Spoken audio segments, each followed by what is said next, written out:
Good morning, students. Students, today we will start our fourth chapter of history, tribals, Dikus and the vision of golden age. इस chapter को आज हम शुरू करेंगे।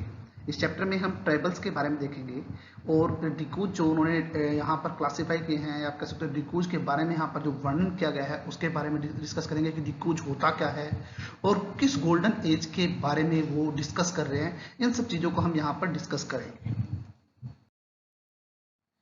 सबसे पहले हम देखते हैं कि यहाँ पर बेसिकली हम कौन कौन से टॉपिक कवर करने जा रहे हैं।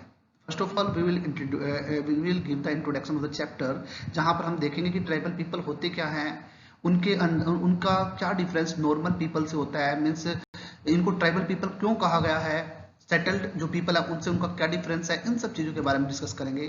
Then we will discuss how did tribal groups live, means next जो टॉपिक हम इस चैप्टर में डिस्कस करेंगे कि ट्राइबल पीपल अपना जीवन कैसे व्यतीत करते हैं, उनके लाइवलीहुड के सोर्स क्या हैं, वो किस तरीके के ट्रेडिशन या आप कह सकते हो किस प्रकार के कस्टम्स या रिचुअल्स को फॉलो करते हैं, इन सब चीज़ों को डिस्कस करेंगे। Then we will discuss about the effect of the colonial rule over the tribals group. Tribal group के ऊपर colonial rule means British government का क्या इफेक्ट रहा, क्या वो पॉजिटिव था, नेगेटिव था, उन सब चीजों को डिस्कस करेंगे। और at the last of the chapter there are some important uprisings, means कुछ प्रोटेस्ट हुए थे, कुछ रेवोल्यूशन हुई थी, कुछ रिबेलियन हुए थे, उन सब चीजों के बारे में हम डिस्कस करेंगे। तो ये टॉपिक जो है हम आज डिस्कस करने जा रहे हैं। स्टूडेंट, अगर हम आज अपनी खुद की लाइफ के बारे में बात करते हैं तो we are leading a comfortable life.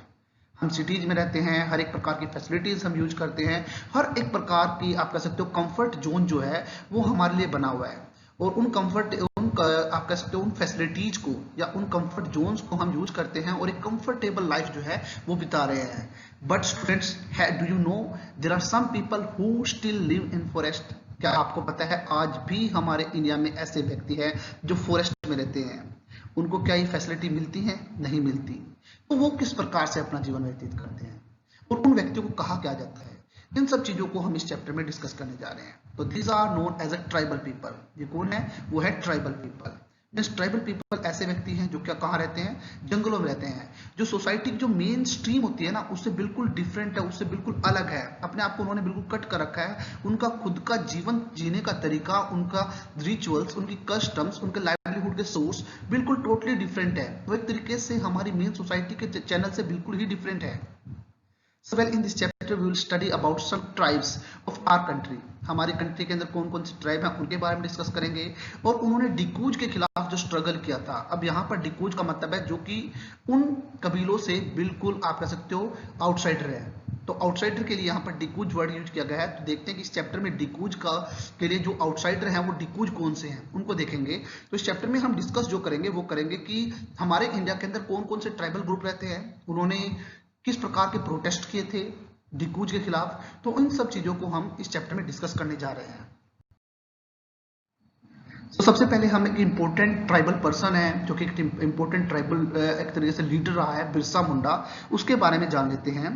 अगर मैं बिरसा मुंडा की बात करता हूं, इन 1895 a man name Birsa Munda, जो कि एक मुंडा ट्राइब जो कि छोटा नागपुर एरिया, जो कि झारखंड का एरिया माना जा सकता है, आप कह सकते हो। तो उस एरिया के अंदर एक व्यक्ति था बिरसा मुंडा, जिसने पॉपुलैरिटी गेन करना शुरू कर दिया था 1895 के अंदर।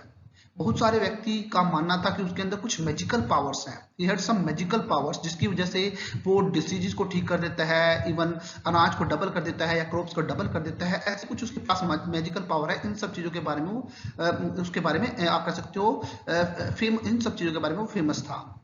Even he himself declare that कि जो गॉड है उसने उसको अपॉइंट किया है कि वो पीपल की हेल्प करे, और साथ ही साथ अपने इन ट्राइबल पीपल की को सुरक्षा प्रोवाइड करे इन डिकूज के खिलाफ। मीन्स जो डिकूज उनको प्रॉब्लम पहुंचा रहे हैं, या डिकूज जो जिनकी वजह से उनको खतरा है, अपने ट्राइबल पीपल को वो हेल्प करे इन सब चीजों के लिए। बिरसा है, अगर मैं बात करता हूँ, he was born in Munda tribe. वो एक मुंडा ट्राइब के अंदर उसका जन्म हुआ था, जो कि छोटा नागपुर जो एरिया है झारखंड के अंदर, वहां पर उसका जन्म हुआ। बट इसका मतलब ये नहीं है कि वो छोटा नागपुर के इस मुंडा ट्राइब के अंदर ही फेमस था। इसके अलावा वो अदर जो ट्राइब्स थे लाइक सेंथाल्स एंड ओरन्स, इन सब के अंदर भी वो एक फेमस लीडर रहा। क्यों? क्योंकि उसने ट्राइबल पीपल को बचाने के लिए, उनके इंटरेस्ट के या उनके हितों की रक्षा करने के लिए, इंटरेस्ट को सेफ गार्ड करने के लिए विभिन्न प्रकार के प्रोटेस्ट किए, जो कि एक इम्पोर्टेंट प्रोटेस्ट रहे, जिसकी वजह से जो ट्राइबल पीपल है उनके हितों का ध्यान भी रखा गया। तो इसी वजह से वो केवल अपने ही ट्राइब में नहीं बल्कि दूसरे अदर जो ट्राइब्स हैं उनके अंदर भी फेमस था। अब यहाँ पर हमारे सामने क्वेश्चन आता है कि why Birsa declared that he would help tribals and safeguard them from dikus. अब उसने ये चीज डिक्लेयर क्यों की या ये चीज उसने सोची क्यों कि वो ट्राइबल पीपल की हेल्प करेगा, उनके हितों की रक्षा करेगा डिकूज से। अब यहाँ पर क्वेश्चन आता है कि डिकूज थे क्या। हमने डिकूज को जब जैसे चैप्टर शुरू किया था तो डिकूज के बारे में डिस्कस किया था कि they are the people of outsiders, वो आउटसाइडर थे। तो यहाँ पर अगर मैं बात करता हूँ, यहाँ पर डिकूज का मीनिंग आउटसाइडर तो है, पर वो आउटसाइडर कौन है? They are the British people, वो थे ब्रिटिश पीपल। तो डिकूज हमारे यहाँ पर आउटसाइडर्स हैं। सो यहाँ पर जो डिकूज हैं they are referred as a Britishers, क्योंकि यही ऐसे व्यक्ति थे जो हमारे इंडिया के नहीं थे, हमारे इंडिया से बाहर आए थे और इन्होंने ही हमारे गवर्नमेंट के ऊपर अधिकार कर लिया था और यही ऐसी पॉलिसी चला रहे थे जिनकी वजह से बहुत सारी जो प्रॉब्लम्स थी वो क्रिएट थी। Now why did they want to safeguard themselves from the Britishers? Britishers ने ऐसा क्या कर दिया कि उनको जो ये ट्राइबल पीपल थे उनको अपने आप को सुरक्षित रखना पड़ा, इनसे उनके लिए प्रोटेस्ट करना पड़ा। ऐसा ब्रिटिशर ने क्या किया ये देखते हैं। अब अगर मैं इनकी बात करता हूँ, आपके सामने ये 2 मार्क्स का क्वेश्चन आ सकता है कि ब्रिटिशर से वो अपने आप को प्रोटेक्ट क्यों करना चाहते थे, तो आप उसके अंदर आंसर लिख सकते हो because this tribes had their own way of living, अपना रहने का अलग तरीका था। वो अलग एक अनजान सुनसान एरिया में अपने ट्राइबल पीपल अपने ट्राइब के साथ रहते थे। उनका जो सोसाइटी के जो सिटीज है या विलेजेस हैं उनसे कोई मतलब नहीं था। उनकी सोसाइटी, उनके बिलीफ बिल्कुल डिफरेंट थे। किनसे? जो कि सिटी डिवेलपर्स हैं, विलेज डिवेलपर्स हैं, जो सेटल्ड लाइफ बिताते हैं उनसे बिल्कुल टोटली डिफरेंट था। हमेशा वो अपने आप को बिल्कुल अलग मानते थे और उनका एक चीज मानना था कि ये जो डिकूज है, इट मींस जो ये ब्रिटिशर्स है वो उन्हें दास बना सकते हैं। तो इसीलिए उन्होंने ये सोचा कि उनको अपने आप को सेव करना है, उनको अपने आप को प्रोटेक्ट करना है इन डिकूज से, इन ब्रिटिशर से। तो इस वजह से वो अपने आप को प्रोटेक्ट करना चाहते थे। क्लियर है students? Students let's think about some tribal groups. हम ट्राइबल ग्रुप के बारे में थोड़ा सा पढ़ लेते हैं। The tribal societies had different rituals. अगर मैं ट्राइबल सोसाइटीज की बात करता हूं तो डिफरेंट रिचुअल्स को वो फॉलो करते हैं which were not similar to that of the Brahmins. Means हमारी सोसाइटी एक कास्ट बेस्ड सोसाइटी है जहां पर ब्राह्मण जो समाज है उसको आप कह सकते हो at the top of the varna system माना जाता है, जिन्होंने हमारे रीति रिवाज को डिसाइड किया है और उन्हीं रीति रिवाज को हम फॉलो करते हैं। इवन अगर मैं छोटे से किसी इनोग्रेशन की बात कर लेता हूं तो उनके अंदर भी हम क्या करते हैं, हम बोलते हैं कि किसी ब्राह्मण से पूछ लीजिए कि क्या ये मुहूर्त करेक्ट है या नहीं है। मीन्स हम इन सब चीजों के बारे में ब्राह्मणों से डिस्कस करते हैं। तो जो रिचुअल्स, जो कस्टम्स जो ट्राइबल पीपल फॉलो करते हैं वो हमारी जो सोसाइटी है उससे बिल्कुल डिफरेंट है, वो बिल्कुल डिफरेंट तरीके से रहते हैं। Even they didn't have any social division on the basis of caste। जैसे हमारे यहाँ पर कास्ट बेस्ड सोसाइटी है, उनकी रिचुअल्स, उनकी सोसाइटी बिल्कुल डिफरेंट है। तो इस प्रकार की सोशल डिवीजन वहां पर देखने को नहीं मिलती। जो पीपल एक ट्राइब से बिलोंग करते हैं इट मीन्स वो सेम कल्चर को फॉलो करते हैं, सेम तरीके से रहते हैं, सेम रिचुअल्स को फॉलो करते हैं। कोई डिस्टिंग्विश या आप कह सकते हो किसी भी प्रकार का कोई भेदभाव उनके बीच में नहीं होता। ऐसा हो सकता है कि उनके बीच में कुछ सोशल और इकोनॉमिकल डिफरेंसेस देखने को मिल सकते हैं। एक फैमिली जो होती है वो थोड़ा सा पुअर हो सकती है, एक फैमिली थोड़ा सा हाई लेवल की हो सकती है, ऐसा आपको देखने को मिल सकता है। बट कास्ट बेस्ड सोसाइटी ऐसी डिवीजन आपको वहां पर देखने को नहीं मिलेगी। तो देखते हैं कि ये ट्राइबल ग्रुप कैसे रहते थे। इन सब चीजों को हम इस चैप्टर में आगे फर्दर डिस्कस करते हैं। So let's discuss how do the tribal people, the tribal group live. Tribal group रहते कैसे थे? If you think about the 19th century, tribal people in different parts of India, they were involved in a different kind of activities. Means विभिन्न प्रकार के काम करते थे। अगर मैं बात करूं तो कुछ ऐसे व्यक्ति थे जो कि सबसिस्टेंस फार्मिंग किया करते थे, कुछ हर्डिंग, कुछ collection of the forest product, तो इस प्रकार, या कुछ जूम कल्टीवेशन या शिफ्टिंग कल्टीवेशन, इस तरीके से वो अपना जीवन व्यतीत करते थे। इनमें से कुछ व्यक्ति ट्रेडर भी हो सकते हैं। तो इस प्रकार से वो डिफरेंट टाइप की एक्टिविटीज 19th सेंचुरी में करते थे। तो देखते हैं कि ट्राइबल पीपल जीवन कैसे व्यतीत कर रहे थे, how they learn their livelihood, इन सब चीजों के बारे में हम आगे डिस्कस करते हैं। इनमें से कुछ व्यक्ति ऐसे थे, those who are jhum cultivators. Jhum cultivation का मतलब है आपके शिफ्टिंग कल्टीवेशन, याद रखना। तो इनमें से कुछ व्यक्ति जूम कल्टीवेटर से, zoom cultivation that is shifting cultivation, it was done on a small patch of land mostly in the forest areas. Maximum अगर मैं शिफ्टिंग कल्टीवेशन की बात करता हूं, ये कहां पर होता है? फॉरेस्ट एरिया के अंदर होता है, जो कि छोटे से एरिया में व्यक्ति छोटे से एरिया को वो कल्टीवेट करता है और अपनी लाइवलीहुड अर्न करता है, बिल्कुल प्रिमिटिव मेथड्स की तरीके से। तो अगर मैं इसकी डेफिनेशन देना चाहता हूँ तो डेफिनेशन ये हो सकती है, the farmer select a patch of land and clear it by burning and cutting the trees. उसके बाद वो उस लैंड को कल्टीवेट करता है कुछ समय के लिए। तो उसके बाद जब वो उसे कल्टीवेट करता है, जब उसकी फर्टिलिटी डिक्रीज हो जाती है, तो वो क्या करता है, वो व्यक्ति उस फील्ड को छोड़कर किसी दूसरे एरिया में चले जाते हैं और उसे काफी समय के लिए आइडियल छोड़ देते हैं, खाली छोड़ देते हैं, ताकि वो अपनी नेचुरल मैनर से अपनी फर्टिलिटी को रीगेन कर सके। तो ये जो प्रोसेस थी वो आपके शिफ्टिंग कल्टीवेशन कहती है। तो कुछ ऐसे व्यक्ति थे जो उसकी शिफ्टिंग कल्टीवेशन क्या करते थे, और इसे ही हम जूम कल्टीवेटर कहते हैं, जो कि नॉर्थ ईस्टर्न स्टेट्स हैं हमारे इंडिया के, वहां पर इसको जूम कल्टीवेशन कहा जाता है। तो कुछ व्यक्ति ऐसे थे। इस टाइप की जो कल्टीवेशन है, it is considered by the primitive type of cultivation. इसे प्रिमिटिव टाइप ऑफ कल्टीवेशन कहा जाता है, जहां पर फॉरेस्ट जो वेल्थ है उसकी बहुत ज्यादा लॉस होता है, क्योंकि जंगलों को काटना पड़ता है, उसे जलाना पड़ता है, उसके बाद वहां पर एग्रीकल्चर की जाती है।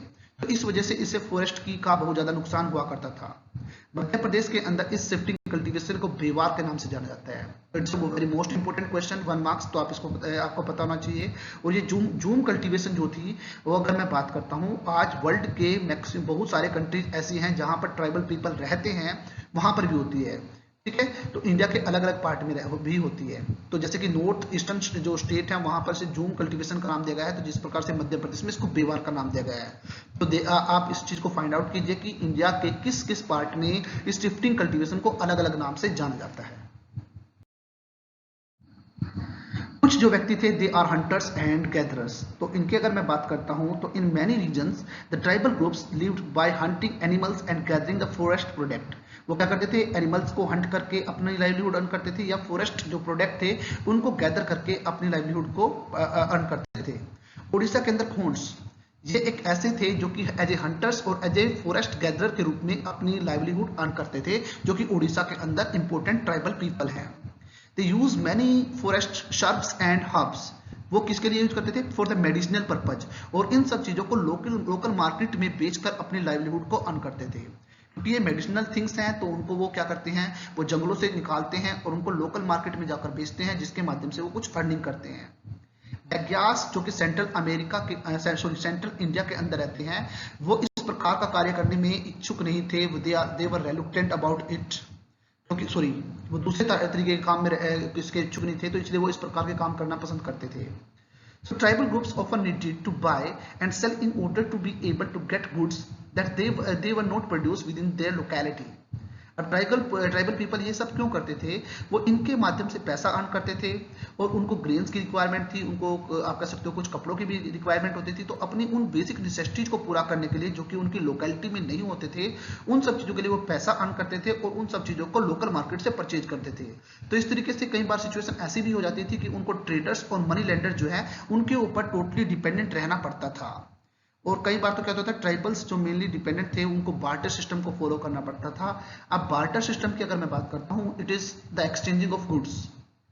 मीन्स वो क्या करते थे, वो मेडिसिन दिया करते थे, उनसे कपड़े या ग्रेन्स लिया करते थे। तो इस तरीके से वो बार्टर सिस्टम जो था उनके ऊपर मेनली डिपेंड रहना पड़ता था, क्योंकि उनको मनी लेंडर और जो ट्रेडर्स हैं उनके ऊपर डिपेंड रहना पड़ता था। लोकल मार्केट के बारे में उनको जानकारी नहीं थी कि कहाँ पर वो इन हर्ब्स या आप कह सकते हो मेडिकल जो मेडिसिनल प्रोडक्ट है वहाँ कहाँ पर उनको बेचे। तो इन सब चीजों की वजह से उनको मनी लेंडर और ट्रेडर्स के ऊपर डिपेंड रहना पड़ता था, और आमतौर पर एक्सप्लॉयटेशन को फेस भी करना पड़ता था। तो इस तरीके से कुछ जो ट्राइबल पीपल थे वो हंटर्स और गैदरर्स के रूप में हमारे इंडिया में विद्यमान थे। Now some herded animals, इनमें से कुछ ऐसे व्यक्ति थे जो एनिमल्स को पालते थे, उनके आधार पर अपनी लाइवलीहुड को अर्न करते थे।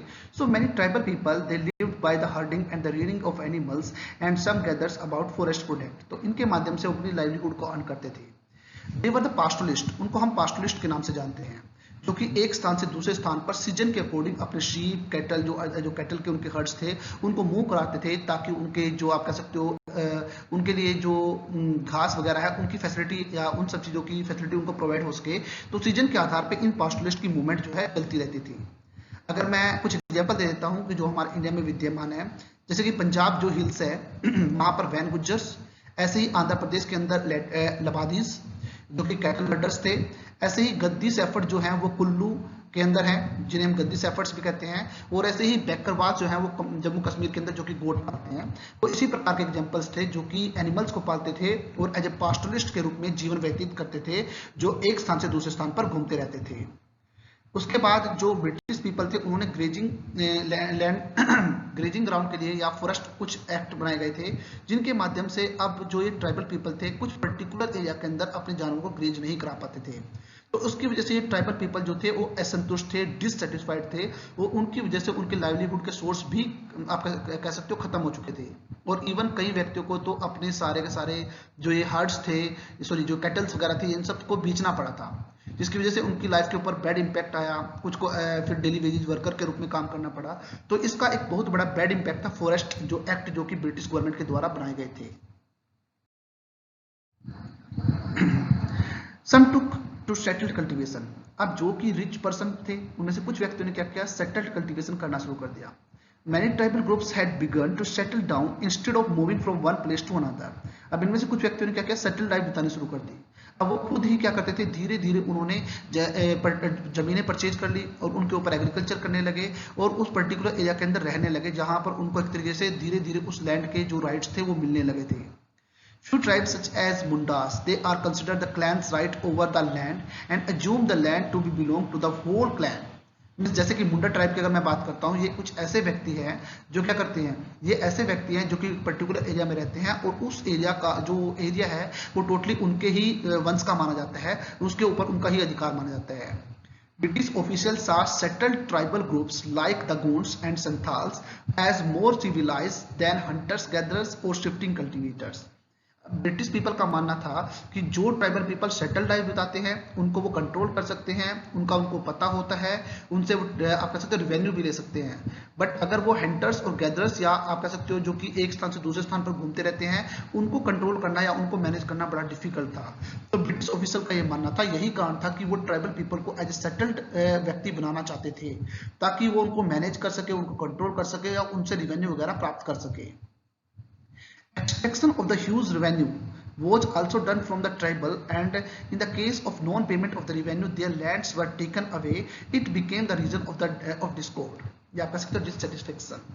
अगर मैं बात करता हूँ, अधिक से अधिक रिवेन्यू प्राप्त किया जाता था, अधिक से अधिक रिवेन्यू ट्राइबल पीपल से लिया जाता था और जो ट्राइबल पीपल पेमेंट नहीं कर पाते थे तो उनसे उनकी जमीनें छीन लेना, ये भी सबसे बड़ी बात थी।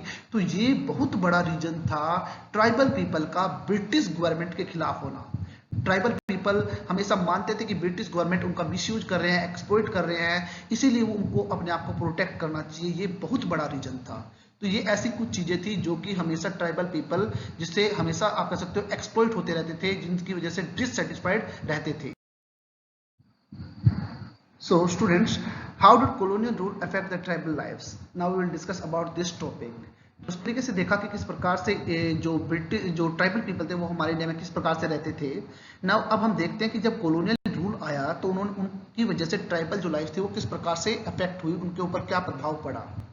The life of the tribal groups it changed during the British rule. बहुत ज़्यादा चेंज आ गया था, मेरे ख्याल से completely आप कह सकते हो completely चेंज आपको देखने को मिलता है।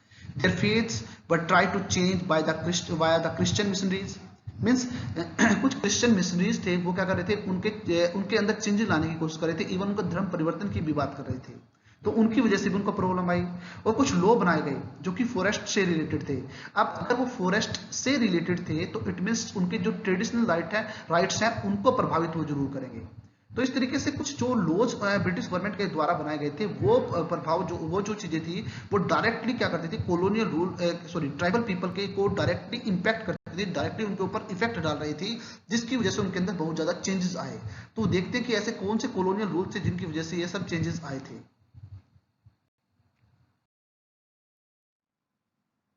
So students, let's think about what happened to the tribal people, tribal chief। सबसे पहले हम ट्राइबल चीफ की बात करते हैं। तो under the colonial period tribal chief के ऊपर क्या प्रभाव पड़ता है उसको डिस्कस कर लेते हैं। सबसे पहले देखते हैं कि before the arrival of the British tribal people किस प्रकार से अपना जीवन व्यतीत करते थे या किस प्रकार की पावर को एंजॉय करते थे। So if we think about the before the arrival of the British government, Britishers, tribal chiefs enjoyed economic power. उनके पास इकोनॉमिकल पावर थी, मीन्स वो इकोनॉमिकल मैनर से वेल प्रोस्पर माने जाते थे। उसके बाद उनके पास कुछ एडमिनिस्ट्रेशन की राइट थे, जहां पर वो अपने पूरे ट्राइब के ऊपर एडमिनिस्ट्रेशन करते थे और इसके अलावा वो पूरी की पूरी टेरिटरी के ऊपर उनका ही कंट्रोल माना जाता था, जिसके ऊपर उनके ट्राइब का अधिकार होता था। तो इस तरीके से ये इकोनॉमिकल और एडमिनिस्ट्रेटिव जो पावर्स थी वो ब्रिटिश ट्राइबल चीफ जो था वो इंजॉय किया करता था। But under the British rule जो फंक्शन और पावर थी ट्राइबल चीफ की वो टोटली चेंज हो चुकी थी। केवल उसके पास लैंड का अधिकार तो था, इकोनॉमिकल जो बेनिफिट थे वो तो थे, बट इसके अलावा जो एडमिनिस्ट्रेटिव राइट थे वो छीन लिए गए थे।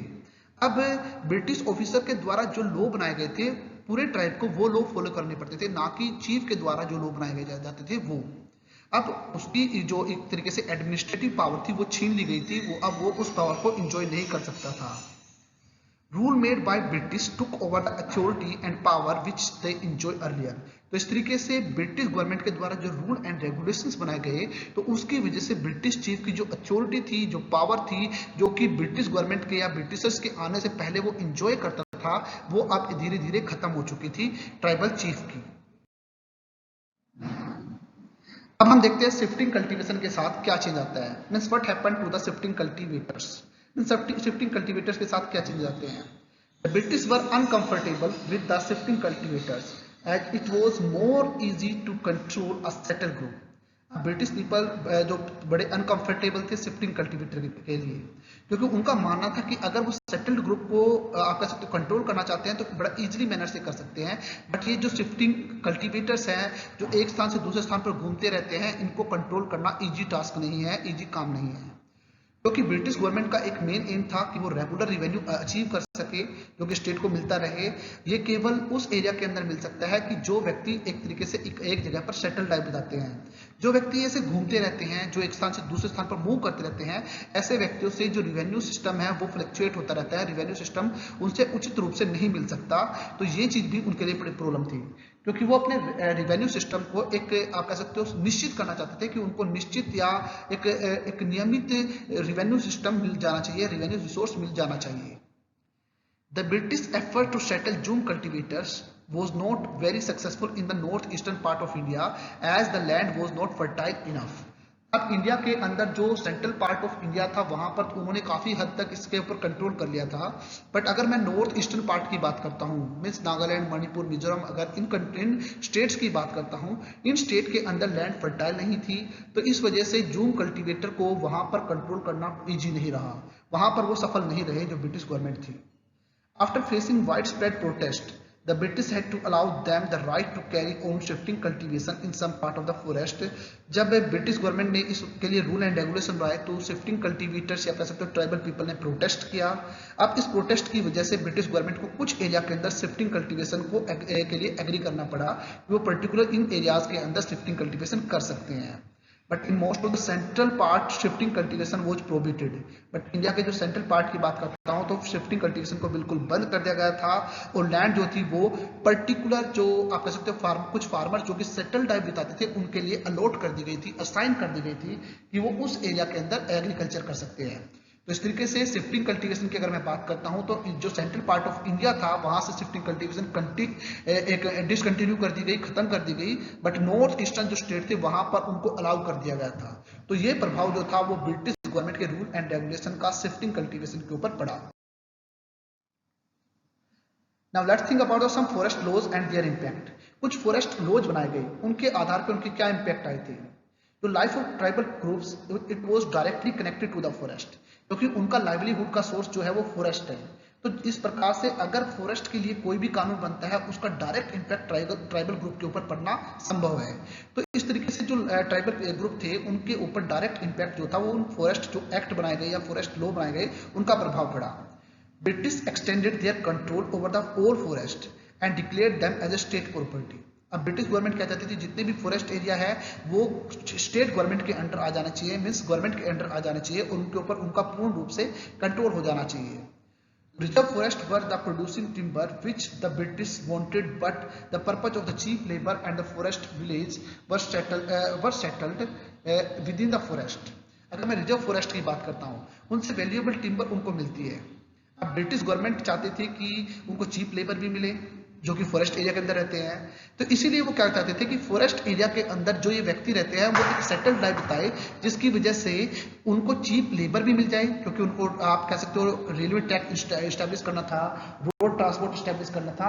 इन सब की वजह से उनको चीप लेबर की रिक्वायरमेंट थी। तो रोड वगैरह कंस्ट्रक्ट करने के लिए, आप कह सकते हैं रेलवे ट्रैक बिछाने के लिए, इन सब के लिए उनको चीप लेबर की रिक्वायरमेंट थी। तो इस वजह से उनको ये व्यक्ति चीप लेबर प्रोवाइड कर सकते थे। यही कारण था कि वो इन व्यक्तियों को सेटल लाइफ बिताने के ऊपर आप कह सकते हो ज्यादा जोर दे रहे थे, स्ट्रेस डाल रहे थे। सेकंड थिंग, रिजर्व फॉरेस्ट थे तो वहां से उनको वैल्यूएबल टिम्बर मिलती थी, जिनकी वजह से वो ह्यूज अमाउंट में प्रॉफिट अर्न कर सकते थे।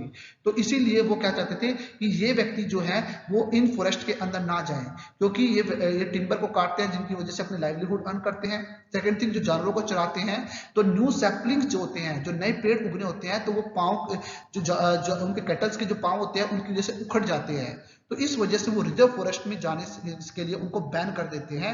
इस तरीके से वो एक रिजर्व फॉरेस्ट का एक्ट बनाते हैं जहां पर उनकी जो एंट्री है वो टोटली बैन मानी जाती है। In the reserve forest people were not allowed to move freely and practise jhum cultivation. जो रिजर्व फॉरेस्ट थे उनके अंदर से टोटली उनकी मूवमेंट को बैन कर दिया गया और जूम कल्टीवेशन को वो नहीं कर सकते, इसको बढ़ाया गया। This law impacted the very survival of the tribals, means जो ट्राइबल पीपल का सर्वाइव का रीजन केवल ये फॉरेस्ट थे, तो उनको उनके ऊपर इम्पैक्ट पड़ा। रीजन क्या है? बिकॉज टोटली वो डिपेंड किनके ऊपर थे? इन फॉरेस्ट के ऊपर और उनके प्रोडक्ट के ऊपर। So many tribal groups reacted against the colonial forest law and rose in an open rebellion. अब बहुत सारे जो ट्राइबल पीपल थे उन्होंने क्या किया? अब इन फॉरेस्ट एक्ट के खिलाफ रिबेल करना शुरू कर दिया, प्रोटेस्ट करना शुरू कर दिया, ताकि उनके अधिकारों की रक्षा की जा सके। तो इस तरीके से ये फॉरेस्ट जो लॉ बने थे उनका बैड इंपैक्ट ट्राइबल पीपल पर देखने को मिलता है। अब देखते हैं कि प्रॉब्लम जो ट्रेड के अंदर उनको कैसे फॉलो करनी पड़ती है। During the 19th century, tribal groups found the traders and the money lenders were coming into forest and offering cash loans to the tribal people and asking them to work for wages. This led the tapping of the tribal people in the vicious cycle of debt and increased the misery of the life. 19th century में क्या होने लगा कि जो money lenders थे या traders थे वो क्या करते थे? फॉरेस्ट एरिया में आते और वेजेज उनको लोन दिया करते थे ताकि वो लो वेजेज पे वहां पर काम कर सके। इसकी वजह से शुरुआत में तो उनको जब एडवांस मिलता था तो उनको कोई प्रॉब्लम नहीं होती थी। बाद में धीरे धीरे उन्होंने एक चीज को पाया कि इसकी वजह से वो डेट ट्रैप मींस ऋण चक्र में फंसने लगे, जिसकी वजह से उनको अपनी जमीन, उनकी अपनी जो रिसोर्सेज थे उनसे हाथ धोना पड़ गया था। तो ये जो चीजें थी उनकी ट्रेड के रूप से उनके ऊपर आप कह सकते हो प्रॉब्लम क्रिएट कर चुके थे, आप कह सकते हो इनकी वजह से उनको बहुत ज्यादा प्रॉब्लम फेस करनी पड़ी। Indian silk was in demand in the European market during the 18th century. 18th century के अंदर इंडियन सिल्क की डिमांड पूरी यूरोपियन मार्केट के अंदर थी। The Santhal of the Hazaribagh reared cocoons. अब जो संथाल हजारीबाग में रहते थे वो कोकून्स पालते थे। And the traders spent in their agent who gave loan to the tribal people and collected the cocoons. अब traders क्या करते थे? वो अपने एजेंट्स के माध्यम से ट्राइबल पीपल को लोन दिया करते थे और वो व्यक्ति वो थे जो कि कोकून पालते थे और उनसे कोकून कलेक्ट करते थे। शुरुआत में वो उनको पैसा दिया करते थे, बाद में वो सिस्टम इतना एक्सप्लॉइटेटिव हो गया कि जितना वो खर्च करते थे उतना भी उनको एक तरीके से उपयुक्त वेजेस नहीं मिल पाते थे। तो इस तरीके से जो एक्सप्लॉइटेशन था वो धीरे धीरे बढ़ने लगा इन व्यक्तियों का। The coconut were exported to the Burdwan or Gaya to sold at 5 times the price. Means जो कोकोनट परचेज किया जाता था वो कोकोनट कम से कम 5 गुना ज्यादा महंगे दाम पर बेचा जाता था आगे। अब इस तरीके से ये प्रॉब्लम जो थी वो इन व्यक्तियों के साथ क्रिएट हो गई। And different crops were grown by the tribal people and were taken over the traders at lesser price and were sold in the market at higher prices. So this left the tribal for a little to survive. अब tribal people विभिन्न प्रकार की crops बोया करते थे, अब जैसे कि इंडिगो, ठीक है। तो इस प्रकार की जो प्रॉब्लम थी वो क्रिएट होने लगी। क्यों? अब ये जो ब्रिटिश गवर्नमेंट थे वो क्या करने लगे, इनसे सस्ते दामों पर परचेज करते और उनको क्या करते, आप कह सकते हो महंगे दामों पर आगे बेचते। तो उनको उपयुक्त मात्रा में जो पैसा था वो नहीं मिलता था। इस तरीके से उनका एक्सप्लॉइटेशन धीरे धीरे धीरे बढ़ने लगा। तो ये सारे के सारे प्रॉब्लम जो थी उनके ट्रेड में आने लगी थी। अब इस प्रकार की जो प्रॉब्लम्स क्रिएट हो गई तो उन्होंने क्या किया, डिफरेंट जो काम है या डिफरेंट वर्क जो है वो उनको सर्च करने लगे। उनका ट्रेडिशनल जो वर्क था वो धीरे धीरे खत्म होने लगा। अब ट्रेडिशनल वर्क खत्म होने लगा तो नए जो काम थी उनके काम जो थे उनकी तलाश में अब वो फैलने लगे। So the plight of the tribal who had to go far away from their homes in search of work was even worse. अब जो ट्राइबल पीपल थे अब वो अपने घरों को छोड़ने लगे। कारण क्या था? क्योंकि सिचुएशन ऐसी क्रिएट हो चुकी थी कि वो अपने एरिया के अंदर काम नहीं कर सकते थे, क्योंकि कहीं पर फॉरेस्ट एक्ट बनाया गया, कहीं पर उनको सेटल लाइफ बिताने के लिए मजबूर किया गया। तो इन सब चीजों की वजह से उनको प्रॉब्लम होने लगी, तो इसलिए वो अब क्या करने लगे, अपने घरों को छोड़कर बाहर वो काम करने के लिए की तलाश में जाने लगे।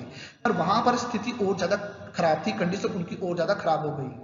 Tribal were recruited in large number two work for the tea plantation.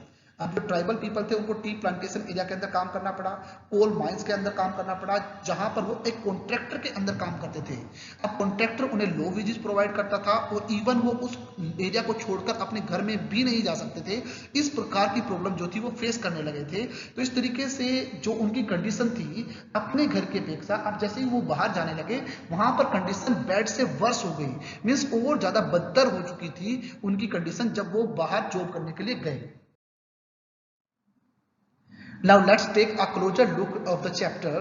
If you think about the tribal group, they rebelled in different part of the country against the changes in the laws, restrictions on their practices, and the new taxes they had to pay, and the exploitation by the traders and the money lenders. इन सब चीजों के लिए उन्होंने प्रयास करना शुरू कर दिया और रिबेलियन करना शुरू कर दिया, रिबेल्ट करना शुरू कर दिया। मीन्स उनके ऊपर एक तरीके से चेंजेस आने लगे। उनको पहले जो ट्रेडिशनल राइट थे वो सब छीन लिए गए। वो आप कह सकते हो रिजर्व फॉरेस्ट के अंदर जा सकते थे, जिनकी वजह से उनकी लाइवलीहुड का एक मेन सोर्स बनता था वो खत्म हो चुका था। नए टैक्स उनके ऊपर इम्पोज कर दिए गए। अब जो ट्रेडर्स और मनी लेंडर जो थे वो उनको एक्सप्लॉइट करते थे। इन सब चीजों से वो एक तरीके से तंग आकर अलग अलग प्लेस के ऊपर रिबेल करने लगे, अलग अलग प्लेस के ऊपर आप कह सकते हो प्रयास करने लगे कि वो उनसे बच सके। कुछ इंपॉर्टेंट अपराइजिंग देख लेते हैं जो हमारे इंडिया में हुआ। जैसे कोल अपराइजिंग 1831 से 1832 में हुआ। 1855 के अंदर संथाल के अंदर अपराइजिंग हुआ।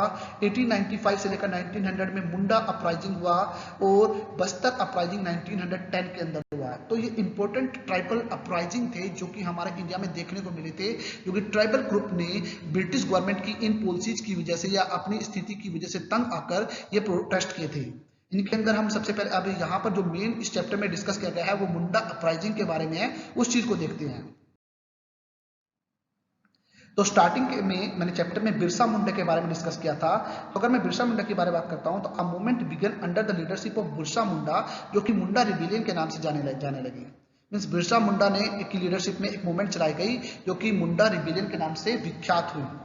The British officials were worried as the political aim of the Birsa movement was to drive out the missionaries and money lenders and you can say Hindu landlords, and the government set up the Munda Raj with the Birsa at its head. Means British officials जो थे वो worried थे क्योंकि उनका जो political aim था कि Birsa movement को खत्म कर दिया जाए। ठीक है, क्योंकि बिरसा मूवमेंट क्या कर रही थी, वो जितनी भी ये क्रिश्चियन मिशनरीज थी उनको भगा रही थी।